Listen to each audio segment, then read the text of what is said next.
পৃথিবীর জালেম এবং মুনাফিকেরা আপনারা যত ষড়যন্ত্র করেন, আমরা বিশ্বাস করে নিয়েছি যে মুসিবত, যে বিপদ আপদ, এগুলো সব আল্লাহ আগেই লিখে রেখেছেন। এই কারণে আসতেছে। যেহেতু দুনিয়া আমাদের শেষ না, আমাদের আরেকটা টার্গেট আছে, আখিরাত। কি বললাম? ইয়াউমা ইয়াজমাউকুম লিয়াউমিল জামঈ যালিকা ইয়াউমুত তাগাবুন। আল্লাহ পাক বলেন এরপরে যে জগৎ শুরু হবে কিয়ামতের, এই জগতে আসল হার জিত আরম্ভ হবে। সুতরাং আমরা ওই হার জিত চাই যেখানে সফল হলে আসল সফলতা, যেখানে বিফল হলে আসল বিফলতা। এজন্য আমরা সফল হওয়ার জন্য পথে এসেছি। সতর্ক করছি কোরআন দিয়ে, আপনি যদি উল্টা পাল্টা ধারণা আমার প্রতি রাখেন যে এর ক্ষতি করব, আমি বিশ্বাস করে নিয়েছি এইটাও লেখা ছিল। কথা বলে না কেন? কোরআনে কারিমে সূরা হাদীদের ভেতরে আছে, আল্লাহ রাব্বুল আলামিন বলেন, মা আসাবা মিন মুসিবাতিন ফিল আরদি ওয়ালা ফি আনফুসিকুম ইল্লা ফি কিতাবিন মিন ক্বাবলি আন নাবরাহা ইন্না যালিকা আলাল্লাহি ইয়াসির। এই ভালো করে মিলাবেন। আমি যখনই কোরআন পড়ি, আয়াতের ব্যাখ্যা যায়, তখন দেখি আমার মনে হয় ১৫০০ বছর আগে না, এই মাত্র বাংলাদেশ দেখে আল্লাহ আয়াতটা নাযিল করল। আপনি মিলান তো দেখি, মা আসাবাকুম মিন মুসিবাতিন ফিল আরদি, যে সমস্ত মুসিবত, বিপদ আপদ, আনন্দের বিষয় যাই বলেন দুনিয়াতে আসে, তোমাদের উপরে আসে, এগুলো সব আমি আগে থেকে আমার কিতাবে লিপিবদ্ধ করে রেখেছি। আর এটা আমি আল্লাহর জন্য একেবারে সহজ। এজন্য মুমিনদের জীবনে যদি বিপদ আসে, যদি ধৈর্য ধারণ করতে পারে, আখিরাতে তার পুঁজি তৈরি হয়। আর ধৈর্যের কারণে তার জীবনের অপরাধগুলো আল্লাহ মাফ করে দেয়। কিন্তু এই বিপদ আপদ যাদের কারণে তৈরি হয়, এই জালেমগুলোর দুইটা ক্ষতি। এক নাম্বার, ওদের দুনিয়ার জীবনে ধ্বংস ছাড়া আর কিছু নেই। কারণ জালেমদের জন্য আমি ওই দিন বলেছিলাম যে বরদোয়া, জালেমদের জন্য মামলা দায়ের করবে সরাসরি আল্লাহ। এই বাংলাদেশে যত জালেম ছিলেন, আপনি নিজে তো জানেন যে আপনি জালেম কিনা। আপনি জালেম যারা ছিল তারা আল্লাহর মামলার আসামি। আল্লাহর মামলার আসামিদের দুনিয়া আখিরাত তো শেষই। কথা বলে না কেন? এজন্য আমরা যারা বিপদে পড়ি, আমাদের কোনো আফসোস নেই, জানি এগুলো কিতাবে লেখা আছে, হবে এটা। দুইটা উপকার আমাদের জন্য। আমরা যদি কোনো নিয়ামত পাই, একেবারে আনন্দে আত্মহারা হয়ে উল্টা পাল্টা কাজে আমরা জড়িয়ে পড়ি না। আজ দুনিয়াদার যারা দেখতে পেলাম, এই 5 তারিখ থেকে 31 তারিখ পর্যন্ত আখিরাতের টার্গেট যাদের নেই, কিতাবে যাদের বিশ্বাস নেই, এই মানুষগুলো 5 তারিখ থেকে 31 তারিখ পর্যন্ত বিজয় একটা পাওয়ার পরই তারা লুটপাট আরম্ভ করে দিয়েছে। তাদের পূর্বের চরিত্র বর্ণনা হচ্ছে ফিরে এসেছে। এটা কোরআনে কারীম জানাচ্ছে, লিকাইলা তাসাউ আলা মা ফাতাকুম ওয়ালা তাফরাহু বিমা আতাকুম আল্লাহু লা ইউহিব্বু কুল্লা মুখতালিন ফাখুর। আমি তোমাদের উপরে বিপদ দেই এই কারণে, আনন্দ দেই এই কারণে যে বেশি নিয়ামত পাওয়ার পরে আবার এরকম মনে করবো না যে যা আর দুনিয়ার চিন্তা নেই, যা পাবো তাই খাবো না। আবার বিপদের পরে হাই হতাশ করবা না, বেশি আনন্দিত হওয়া যাবে না, আবার দুঃখে মন ভারাক্রান্ত করে থাকা যাবে না। মুমিন যারা তাদেরকে কোনোদিন হতাশা পেড়ে বসে না। মুমিন যারা, যাদের ভেতরে আল্লাহর পরকালের বিশ্বাস আছে, ওরা সব সময় এক। এর বাস্তবতা আপনি এখন লক্ষ্য করছেন আমিরে জামাতের কথায়, তার অ্যাক্টিভিটিস আপনি দেখতে পাচ্ছেন না। লোকটা বিপদও যেরকম ছিল, এই আনন্দও সেরকমই আছে।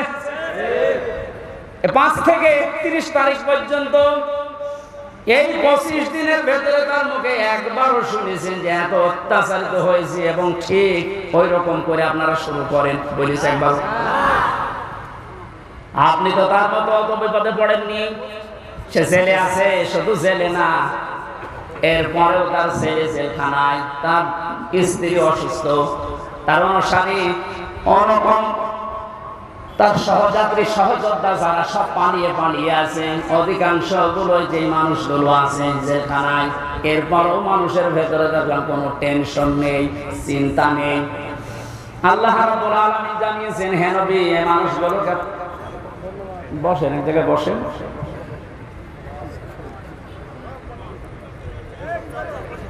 কোন নিয়ামত পাবার পরে যেন আমরা একেবারে আনন্দে আত্মহারা হয়ে কোন মানুষের উপরে জুলুম অত্যাচার নির্যাতন না করি, সে কথা আল্লাহ এই আয়াতের ভেতরে জানিয়েছেন। কারণ আল্লাহ পাক অহংকারী এবং ফখর করে যারা চলে, এই মানুষগুলোকে কোনোদিন ভালোবাসেন নাই, বাসবেনও না। বলেন নাউজুবিল্লাহ। আমি সেদিন মামলায় বলেছিলাম, ওই ময়দানে ভালো করে শুনলেন, পৃথিবীর ময়দানে সবচাইতে আমার কাছে ভয়ঙ্কর আয়াত এই 6666টি আয়াতের ভেতরে এইটা মনে হয়। সূরা শুরার এই 42 নম্বর আয়াতটা আল্লাহ পাক বলেন, ইন্নামাস সাবিলু আলাল্লাযিনা ইয়াজলিমুনান নাস। অবশ্যই আমি আল্লাহ মামলা দায়ের করব, আমি নিজে অভিযোগ গঠন করব তাদের বিরুদ্ধে, দুনিয়ায় মানুষ হয়ে যারা মানুষের উপরে জুলুম করেছো। একটা পড়ার পরে আমি নিজের সাথে বাস্তবতার সাথে মিলিয়ে দেখি, এই বাংলায় হাজার হাজার লক্ষ মানুষ আল্লাহর মামলার আসামি। ভাই, আমরা নিজেদের নফসের উপরে জুলুম করছি, পরিবারের উপরে জুলুম করছি, প্রতিবেশীর উপরে জুলুম করছি, রাষ্ট্রের উপরে জুলুম করছি, জনগণের উপরে জুলুম করছি। যে কোনো দিক থেকে আমি জালেমের কাতারে পড়ে যাচ্ছি। আর জালেম যে, তার বিরুদ্ধে মামলা দেবে ওসি সাহেব কে? আপনি বলেন তো, কত বড় শক্ত কথা এটা। আল্লাহর মামলার আসামি আপনি। পুলিশের কাছে বাধাবেন, পুলিশ বাদী কেস হবে। রাষ্ট্রের কাছে বাধা দেন, রাষ্ট্র বিরোধী মামলা হবে। আর যারা জালেম তারা আল্লাহ বিরোধী মামলার আসামি। একটা যেহেতু বিশ্বাস করি 100 জন্য ভয়ে থাকি, না জানি আমি আবার নিজে আল্লাহর মামলার আসামি হয়ে যাচ্ছি না তো। কারণ নফসের উপরে তো জুলুম হয়ে যায় মাঝে মাঝে। এটা না হলে পরিবারের উপরে হয়, এটা না হলে রাষ্ট্রের উপরে হয়, জনগণের উপরে হয়। যে কোনো সাইডে আমি যেন কোনো জুলুমের সাথে সংমিশ্রণ করে না ফেলি, এটা আল্লাহর কাছে সবচাইতে বড় ঘৃণার বিষয়। দুনিয়ায় যত কিছু আল্লাহ ঘৃণা করেন তার ভিতরে 1 নম্বরে জুলুমটা। এত কঠিন ভয়ঙ্কর কথা আয়াতের ব্যাখ্যায় হাদিসে এসেছে, আয-যুলমু যুলুমাতু ইয়াউমাল কিয়ামাহ। কিয়ামতে জুলুম এত অন্ধকার হয়ে মানুষকে ঘিরে রাখবে, নিজের চামড়া পর্যন্ত দেখতে পাবে না। আমার তো মনে হয় আমাদের অনেকের জীবনে এরকম অবস্থা আসতেছে। এখন আমরা সতর্ক হব, জীবন চলে যাক, আমার দ্বারা কেউ যেন জুলুমের শিকার না হয়। আজ নিয়ামত পেয়ে অনেকে এখন 5 তারিখ থেকে 31 তারিখ পর্যন্ত জরিপ বের হচ্ছে, কত মানুষ লুটপাট আরম্ভ করেছে একেবারে নিজের বাবার সম্পত্তি মনে করে। জানেন, যারা তারা অবৈধ ইনকাম করেছে তার হিসাবদার দেওয়া লাগবে আল্লাহর কাছে। আপনি নিজে জুলুম করে তার সম্পদগুলো উল্টাপাল্টা তছনছ করে নিজেও আল্লাহর মামলার আসামি হয়ে যাচ্ছেন। আপনি থামেন। আপনাকে আমি থামার জন্য বলছি, নিজের জীবন আখেরাত, দুনিয়া আখেরাত ধ্বংস করে দেবেন না। রব্বুল আলামিন বলেন, 2 নাম্বার, আমি তাদের বিরুদ্ধে মামলা দায়ের করব, কেস করব, অভিযোগ গঠন করব। ওয়ায়াবগুনা ফিল আরদি বিগাইরিল হক। এই পৃথিবী শান্ত হয়ে যাওয়ার পরে যারা অশান্তি করার জন্য মাঝে মাঝে এই দুনিয়া বিশৃঙ্খল পরিবেশ তৈরি করার জন্য চেষ্টা চালায়। কথা বুঝতেছি? দুনিয়া শান্ত হয়ে যাওয়ার পরে যেন অশান্ত করার জন্য চেষ্টা চালাবেন না। আলাহুম আযাবুন আলীম, তাদের জন্য যন্ত্রণাদায়ক শাস্তি আমি এই দুনিয়ায় আর মরণের পরে রেডি করে রাখলাম। তার মানে শাস্তি রেডি আছে। এই 2টা অপরাধে আমরা যেন না জড়িয়ে পড়ি। আল্লাহ বলেন আমিন। কোরআনে কারীমের আয়াত দিয়ে যে সতর্কবাণী আল্লাহ উচ্চারণ করেছিলেন যে কিয়ামতের এই দৃশ্যের কথা আপনি মানুষদেরকে শোনাবেন, যাদের ভেতরে জবাব দিতে হবে এই টেন্ডেন্সি আছে। হে নবী, আপনি দেখবেন এই মানুষগুলো এমনিতেই পরিবর্তন হয়ে যাচ্ছে। আর যাদের ভেতরে বিশ্বাস নেই যে না দুনিয়ার জীবনই শেষ জীবন, আমার আর দরবারে ইলাহিতে দাঁড়ানো লাগবে না, এই মানুষগুলোকে কোরআন দিয়ে সতর্ক করলেও কাজ হবে না। ফাযাক্কির বিল কুরআনি মান ইয়াখাফু ওয়াঈদ। সয়াদ মনিশান or by the holy Quran him who fears my friend. আল্লাহ বলেন নবী আপনি কোরআন দিয়ে তো এই মানুষগুলোকে সতর্ক করতে পারেন, তারা আপনার বাণী শোনার পরে সতর্ক হবে, ভীত সন্তুষ্ট হয়ে যাবে, যারা আল্লাহর ধমকের ভয় করে। কার ধমক? বলেন বলেন। পুলিশের ধমক খেলে আপনার জীবনে ভয়ে কাঁপাকাঁপি করেন। পুলিশকে যিনি বানিয়েছেন আমার আল্লাহ, উনি নিজে বলছেন আমি ধমক দেব। আল্লাহর ধমক যে কত কঠিন, কত ভয়ঙ্কর, সূরা ইয়াসিনের ভেতরে ব্যাখ্যায় আছে। আমরা আবার আল্লাহর ধমকের উপযুক্ত হয়ে যাচ্ছি না তো? আমাদের জীবন এখনই থামানো লাগবে। এমন এমন কোন কাজে আঞ্জাম দেওয়া যাবে না যে আমরা আবার আল্লাহর মামলার আসামি হয়ে যাচ্ছি, আল্লাহর ধমকে উপযুক্ত হয়ে যাচ্ছি। আল্লাহ যেন এরকম ধমক সূচক কিছু আমাদেরকে না বলেন, এইরকম জীবন গঠন করা দরকার। বলেন আমিন। রব্বুল আলামিন জানিয়েছেন সতর্কবাণীগুলো উচ্চারণ করার পর ওই দিবস সম্পর্কে মানুষদেরকে আপনি ভয় দেখাবেন, যেই দিবসে তার মা বাবা, স্ত্রী, পুত্র, আত্মীয় স্বজন কোনো কিছু কাজে আসবে না। আর ওই দিবস সম্পর্কে কোনো সন্দেহ, সংশয় এর অবকাশও নেই। সে দিবসের নাম কিয়ামত। কোন দিবস? এই কিয়ামতের জবাব দিতে হবে। এই টেন্ডেন্সি যতদিনে জাতির ভেতরে পয়দা না হবে, পুলিশ বলেন, র‍্যাব বলেন, আর্মি বলেন, কোন বাহিনী দিয়ে অপরাধ মুক্ত করা সম্ভব না। মক্কার ওই মানুষগুলো, ওদেরকে পরিবর্তন করার জন্য নবীজি এটা অ্যাপ্লাই করেছিলেন। যারা চুরি করতো, ডাকাতি করতো, নারীর ইজ্জতের জম ছিল, ওই মানুষগুলোকে যখন বোঝাতে পেরেছিলেন আর একটা কিন্তু জগৎ আছে, দাঁড়াতে হবে। হযরত ওমরের মতো এরকম ভয়ঙ্কর কোন মানুষ, এই মানুষটার জীবন এত পরিবর্তন হয়ে গেছে, 24 ঘন্টায় তিনি আতঙ্কে থাকতেন, আল্লাহ আমি তোমার সামনে দাঁড়াতে পারবো তো? রাষ্ট্রের সর্বোচ্চ দায়িত্বে ছিলেন হযরত আবু বকর। আজ এই যে 1600 মান 28 জন মানুষ দায়িত্বে ছিল, আমি হাদিসটার সাথে মাঝে মাঝে মিলাতাম। আল্লাহ, ওনার সন্তান আব্দুল্লাহ একদিন পায়েস খেতে চেয়েছিল। স্ত্রী ডাক দিয়ে বলছেন, স্বামী আপনি তো দেশের দায়িত্বে আছেন, যে টাকা পয়সা নিয়ে আসেন এর দ্বারা আজকে পায়েস তৈরি করা সম্ভব না। আপনি এক কাজ করেন, বাইতুল মালে যিনি আছেন অর্থমন্ত্রীর দায়িত্বে, তারে বলেন আগামী মাসের বেতনটা যেন আমাদেরকে দিয়ে দেয়। উনি বলেন ঠিক আছে দেখি। অর্থমন্ত্রীর কাছে বাইতুল মালে যিনি খাজানচিতে আছে বললেন আগামী মাসের যে বেতন পায়, মনে করেন 1200 দিরহাম, আমার আপনি দিয়ে দেন, আগামী মাসে আমার দেওয়া লাগবে না। অর্থমন্ত্রী ওরকম ছিলেন, ডাক দিয়ে বলে প্রধানমন্ত্রী আপনি যে আগামী 1 মাস বাঁচবেন এটা একটা লিখিত দেন। আমাদের দেশে যারা দায়িত্ব ছিল, এটা কি যিনি দায়িত্ব ছিল প্রধান, তাকে বলার ক্ষমতা ছিল?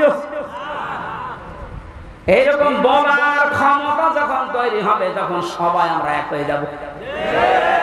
ওই রকম একটা দেশ চাই যে সবাই থাকবে জবাবদিহির ভেতরে। মানে যাই বলেছে অর্থমন্ত্রী যে আপনি 1 মাসের বেতন নিতে চান অগ্রিম, লিখে দেন যে আপনি 1 মাস বাঁচবেন, তারপরে বেতন দেব। মানে বলছে ঠিক আছে বেতন লাগবে না। স্ত্রীর কাছে গিয়ে বলছে, স্ত্রী হবে না, আমার এই শর্ত দিয়েছে, আমার তো কোনো গ্যারান্টি নেই। স্ত্রী আর কথা জবাব দিতে পারে না। 15 দিন পর পায়েস রান্না করে দুপুর বেলা দিয়েছে, মানে খাওয়া বন্ধ করে দিলেন। ডাক দিয়ে বলেন স্ত্রী দাঁড়াও, আমি তো আগাম বেতন নিয়ে আসি নাই, যা প্রতি মাসে মাসে দেয় ওইটাই দিয়েছি, কোথায় পেলে? স্ত্রী উম্মে রোমানা ডাক দিয়ে বলে স্বামী আমার, আপনাকে আমি বলেছিলাম আপনি পারেন না, কিন্তু আপনার উপর আমার কোনো রাগ নেই। যেই টাকা আপনি আমাকে হাত খরচের জন্য দেন প্রতি মাসে মাসে, ওখান থেকে আমি 1 মুঠা করে চাল, আটা যাই বলেন তুলে রাখতাম। 15 দিনে প্রায় 2 কেজি হয়ে গেছে। এটা আমি পাশের বাড়িতে বিক্রি করে এই পায়েস রান্না করেছি। হযরত আবু বকর সিদ্দিক সন্তান আব্দুল্লাহ খাবার খাচ্ছিলেন, আব্দুল্লাহকে ডাক দিয়ে বললেন তাড়াতাড়ি খেয়ে শেষ করো। ছেলেটার হাত ধরে নিয়ে গেলেন বাইতুল মালে। অর্থ মন্ত্রণালয়ের দায়িত্বে যিনি আছেন খাজানচি অর্থমন্ত্রী বললেন, ভাই আগামী মাস থেকে অন্তত 1200 টাকার জায়গায় আমার 1000 টাকা করে বেতন দেবেন। কারণ আমি যা দেখলাম 1000 টাকা হলে আমার সংসার চলে যাচ্ছে, ওই 200 টাকা থাকলে আমার জনগণের কাজ হবে। কি টেন্ডেন্সি তৈরি করেছিলেন তারা বলেন তো? তারা তো আমার মতোই মানুষ ছিল, আমরা পারি না কেন? এই যে জবাব দিতে হবে আমার মালিকের সামনে দাঁড়িয়ে, এটা যতক্ষণ পর্যন্ত 100 ভাগ আপনি বিশ্বাস না করবেন, আপনার দাড়ি লম্বা হতে পারে দরবেশের মতো, আপনার জুব্বা লম্বা হতে পারে, 14 বার হজ করতে পারেন, কিন্তু আপনার জীবন পরিবর্তন হবে না। আপনার জীবনকে আপনি পরিচ্ছন্ন করতে পারবেন না। নওগাঁবাসী, আমি আমার ঈমান থেকে কথা বলছি, যতটুকু আমি মানতে পারবো বলে বিশ্বাস করি আমি ততটুকুই বলছি। আমরা যেন এইরকম চরিত্র অর্জন করতে পারি কোরআন কেন্দ্রিক, বলেন আমিন। ফারিকুম ফিল জান্নাতি ওয়া ফারিকুম ফিস সাঈর। সর্বশেষ আল্লাহ যখন শেষ করে দেবেন বিচার আচার, একদলকে জাহান্নামে পাঠিয়ে দেবেন, একদলকে জান্নাতে পাঠিয়ে দেবেন, এইটাই ফাইনাল, এই শেষ। আমরা যেন যে কোনো এক দলে যেতে পারি তা না। এই যে ফারিকুম ফিল জান্নাত, আল্লাহর বানানো যে বাগান জান্নাত, এইটাই আমার জীবনের আসল টার্গেট বানানো দরকার। এখানে না যাওয়া পর্যন্ত আমার কোনো বিশ্রাম নেই, কারণ আসল জীবনের সফলতা কিন্তু এই বাগানটা। ফামান যুহজিহা আনিন নার ওয়া উদখিলাল জান্নাতা ফাকাদ ফাজ। আল্লাহ বলেন ওই লোকটার জীবন তো সফল, যাকে বিচার আচার করার পরে আমি আল্লাহ জাহান্নাম থেকে মুক্তি দিয়ে জান্নাতি বলে ঘোষণা দিয়ে দেব, এই লোকটা সফল। সুতরাং ওই জায়গায় পৌঁছানোর আগে আমাদের জীবনের আসল ফাইনাল খেলা নেই, ওইটা আসল ফাইনাল খেলা। চূড়ান্ত ওই খেলায় যেন আমরা জিততে পারি।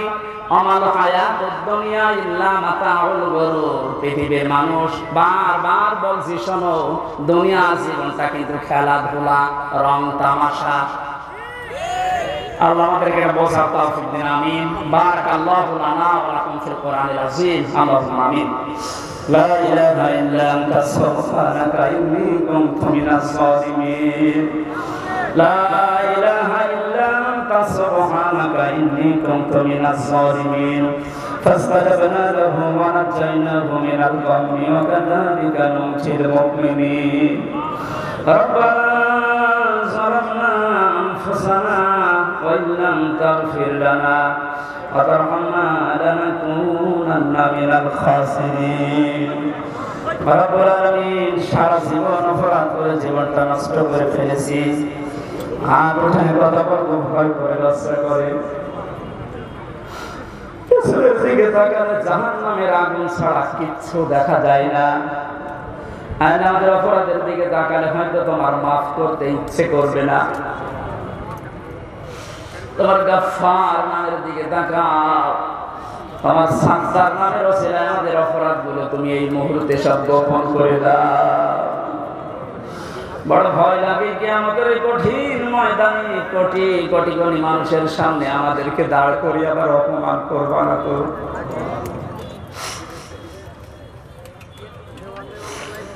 মাথা নিচু করেন, চক্ষু বন্ধ করেন। আদালতে দাঁড়িয়ে 25-30 জন মানুষের সামনে লজ্জাবোধ গর্দনি দেখে, তারপর অপরাধ না করার কারণে, অপরাধ না করেও দুনিয়ার মানুষের আদালতে মাত্র 25-30-40 জন মানুষের সামনে নিজেকে বড় অসহায়, ঘৃণিত, লজ্জিত মনে হতো।